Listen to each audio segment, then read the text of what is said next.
Welcome to Dharma Talk. My name is Matthew, the founding teacher of One Mind Dharma. And after maybe a year of not doing the podcast, we're going to start doing it again. We were trying to do it on YouTube to save some costs, but we're bringing it back to iTunes and Stitcher and Google Play and in podcast format. So some weeks it'll be me, some weeks it'll be Elizabeth, and some weeks we'll have the both of us, and we have a few guests lined up already. So I just want to get through a few kind of logistical pieces as we get the podcast back up and going. You can go to onemindharma.com/talk for the Dharma Talk page. There you can find a support or donate button. You can subscribe via email. You can find the YouTube link if you prefer to listen on YouTube. onemindharma.com/talk. Also, since the last time we had Dharma Talk going, we started online groups, meditation groups. These are donation-based, so everybody can join. We have a nice little community going, and it's at 4 p.m. Pacific time on Wednesdays. So you can sign up for that at class.onemindharma.com. So that's about it. The idea with the kind of Dharma Talk 2.0 is we want to come at it a little bit more authentic even and make it more casual. So often when we were doing Dharma Talk, it was rather formal and preparing a talk, and it was a little bit overwhelming with the multiple talks a week I already gave. So we wanted to offer something just a little bit more casual even than it already was. And that was the idea behind Dharma Talk, was not to offer formal Dharma talks, but to have a conversation about the Dharma.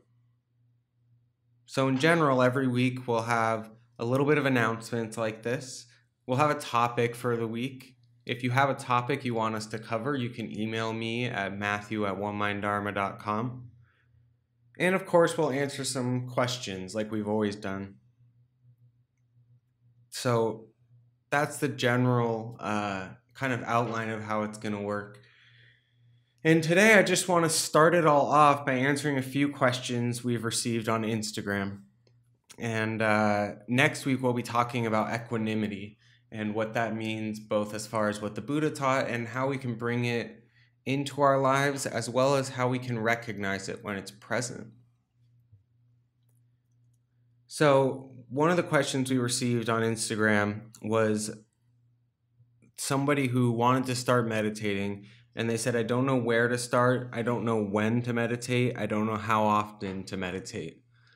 And those are statements kind of rather than a question, but I think that they're great ones because so often we meet with people or talk to people who want to meditate, who have some interest or perhaps have had some friends meditate, but they just don't know where to start. So my recommendation as far as where to start would be is to just listen to some guided meditations. I think that as far as I know, there are hundreds and hundreds of meditations out there for free. You can try searching YouTube. Maybe you know of a teacher you like and you can go straight to their website or find them. I also really like the app Insight Timer. There are a ton of free guided meditations in there from teachers of various traditions. And that's a great place to actually start with practicing, is just listen to a guided meditation and continue practicing like that. You can also start by reading a book. One of the books that I always recommend is A Path with Heart by Jack Kornfield. And it's great because it goes through all these different practices, and at the end of each chapter, there's like an actual meditation practice to follow. And I thought that was a great way to learn when I was new to meditation, and I know a lot of people who've read that book. I also have a book that came out. Oh man, I should have mentioned that.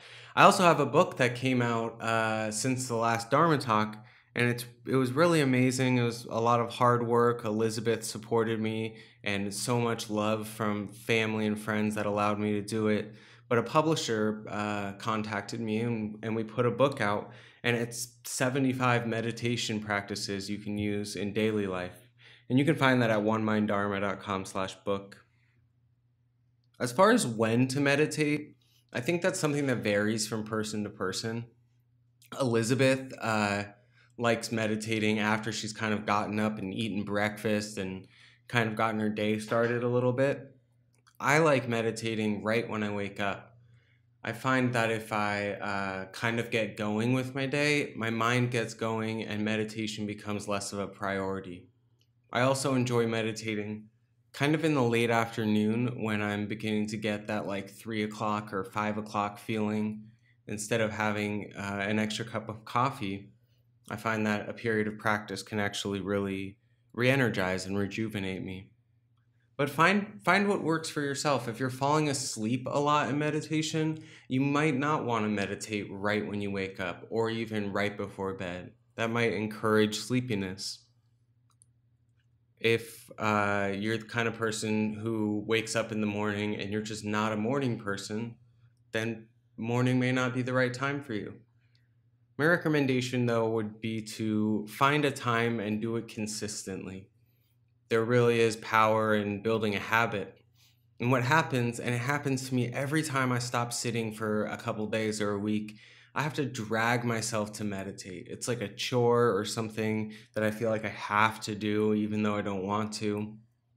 And it really doesn't take that long. Like a week goes by where I sit every morning and suddenly it's just habit. I'm just pulled towards it and it stops becoming a big deal and I actually look forward to it. So there really is power to building a habit around it. As far as how often to meditate, and I don't really think it matters if you're new to meditation or have been meditating for a while, but I think you should meditate every day at least. I know that that can be overwhelming, I think, for people. It's still overwhelming for me at times. And I try to sit twice a day, but I do think that we can sit every single day if we make it a priority, and that's the key. Often we think we don't have time, we don't have the energy after a long day of work or taking care of family or running errands. But if we make meditation a priority, then we always have the time. As far as how often goes, I think it's the same as when to sit. Try to build a habit. Sit for 5 minutes every day. If you don't really have the time to sit every day, sit for 5 minutes every day and do a longer sit when you're able to on the weekend or something. I think that in order for meditation to really benefit us, there has to be some consistency. And I've seen it in my own life when I'm practicing every day. The mindfulness and compassion come much more naturally in practice and in daily life. With all of those questions, where to start, when to meditate, and how often, I think the same answer could be said for all three, which is investigate for yourself what's useful. And what's useful and what's skillful and what are bringing you out of suffering is really, it's what it's all about. So investigate for yourself what works. Okay, on to the next question, which is one I think that is probably the most common question or statement we receive, and it's how to deal with wandering mind. And it comes up in all different ways, and we've talked about it before on the podcast, I think. But people sometimes say, I can't meditate because my mind wanders too much, or I'm not a good meditator because my mind's always doing crazy things. And the truth is that, of course, your mind's doing that. If your mind was already perfectly concentrated, you wouldn't need meditation. I know some people's minds are more active than others, and I don't mean to downplay that. But I think the first step towards working with this is to let go of this story that we have an overly wandering mind. And again, I don't mean to downplay serious experiences like anxiety or attention deficit disorders, because I know that that can create a different experience in the mind. But in general, we can let go of the story that we have a wandering mind and something's wrong with that. I think that we so often think of meditation when we're new as clearing the mind and having no thoughts. And that's not true and it's not useful. So we can let go of that. Instead, what we can do is we can notice the thoughts, invite them into our practice. One of my favorite all-time meditation quotes or sayings comes from Ajahn Sumedho, and he says, everything belongs in your practice. You don't have to push anything away or deny any experience. Everything belongs.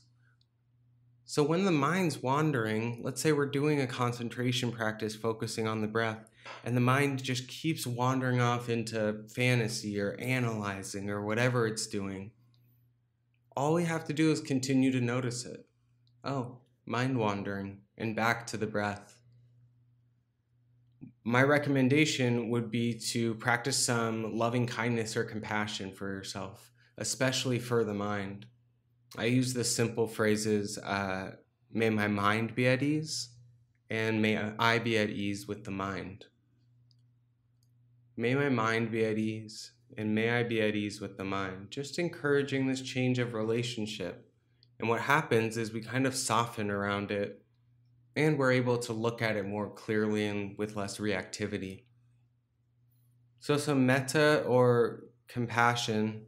And then as far as noticing it goes, I recommend just sitting in an open awareness practice, including all the sense doors, the body, the smells, the sights, sounds, tastes. The thoughts, of course, can be a part of our practice. So just including them. And again, this helps us to look at them with some clarity or curiosity, perhaps. And we no longer have the same reactivity. You can just notice when the mind is thinking. I will say that I heard something from Tanasaru Bhikkhu one time when I think he was leading a day long, or maybe I was staying at the monastery, I can't remember. And he said, don't ever let how you feel in that moment prevent you from meditating. And I always kind of took that to heart, that sometimes I don't feel like meditating because I'm really anxious, or I'm really sad, or I'm really happy and I want to go be happy and don't want to sit in meditation. But it's such a good piece of advice. Don't let that wandering mind or that frustration with it stop you from practicing. So the last question we got is, how do you remind yourself to be mindful? It reminds me of a Sharon Salzberg quote, that mindfulness isn't, I don't know how it goes. Mindfulness isn't hard, or mindfulness isn't complicated. We just need to remember to do it. And it's true. Once we know what mindfulness is and we're able to kind of cultivate this quality or state of being, it's not that hard. What is hard is coming back to mindfulness, coming out of autopilot or out of emotions that kind of control us. So as far as reminding yourself to be mindful, my recommendation is the same recommendation you're probably sick of hearing, and that's to use awareness triggers. So you pick one thing that happens during your day. And when this thing happens, that's your cue to be mindful and present. And you can pick anything you want. And I recommend just picking one thing and maybe working with it for the week or month and then switching it up. So you can pick one thing, and I'll give you some examples of things I've used and things people, sometimes we wrote a post about this and have talked about this before, and we get emails from people and they tell us what they're using for awareness triggers, which I always think is quite fun, just to hear how other people are incorporating it into their life. It just simply brings me joy. But anyways, a few things you can use. Brushing your teeth, which most of us don't do more than a few times a day. But even so, we can be mindful during that time. There's washing the dishes or washing your hands. One of the ones I've used is hearing a phone ring, and I include or vibrate the sound or feeling of vibration. And that could be my phone or somebody else's phone. But that's a beautiful one because whether you work in an office or you're at home or you're out during the day, we hear phones ring all the time. And it's a great cue because it's often disturbing some silence. Another one I like is changing postures, which is kind of a obscure way to put it. But switching from seated to standing, or from standing to seated, laying down. So changing the posture of the body. There's kind of basic ones like eating, to eat mindfully and really use that as a practice. And then the other one I like, and it was actually introduced to me by a therapist who was not a Dharma therapist, just like a real therapist. And the one he gave me was every time I move through a doorway. So it could be a doorway from one room to another. It could be a doorway inside, outside, a car door. Every time I move in and out or through a doorway, to be really mindful. His words were actually to treat it with some reverence, like honor that moment. So that's a great way to really remind yourself to be mindful, because what happens is that event happens, it triggers that mindfulness. As we work with that event for a week or a month, the mindfulness comes much more easily. And when we kind of sprinkle in these moments of mindfulness during our day, it just simply comes more naturally to us. Another thing you can do that's completely unrelated and sounds rather silly, but both Elizabeth and I do it and have done it for 5 or 6 years now, is set an alarm on your phone. I have an app on my phone that I can choose. I think it's 8 a.m. to 10 p.m. and it's 3 random times within that time period. An alarm will go off that just says, be mindful. And the truth is, sometimes I get the notification and I just swipe it off and ignore it. But in general, it's a great way, it's a great reminder to keep it kind of in your mind. The last thing I'll say about that is, if we meditate every day, or meditate with some regularity, it really helps us be more mindful in daily life. And if you've ever had a practice and then stopped practicing for a period, you know what this is like, where we stop kind of having mindful moments during the day. And when we come back to practice, those mindful moments suddenly start happening again all by themselves. So there's a direct correlation between sitting and being mindful, remembering to be mindful rather, during the day. So those are the questions I wanted to answer. Next week, we're going to talk about equanimity, or upekkha, give a little talk on that. And just a reminder that you can visit class.oneminddharma.com to join us for our donation-based online class. You can visit oneminddharma.com/talk to subscribe or listen on YouTube, or make a donation to support this podcast. You can visit oneminddharma.com/book to check out my new book. And if you have a question that you want us to answer, or a topic, you can email me at matthew@oneminddharma.com and elizabeth@oneminddharma.com. If maybe you have a question you don't want us to answer on air, or just want us to respond to you in email, you can always let us know as well. So with that, I want to thank you for listening. It really is a pleasure to be back doing Dharma Talk. One of my favorite parts of doing it is hearing from people, whether you disagree with something, or something's helping you, or you have a question, or you want to go more into depth with something. It really is my favorite part of Dharma Talk, because it allows me to connect with different people all over the world. So please don't hesitate to reach out if you have anything at all. And we'll see you next week for a talk on equanimity.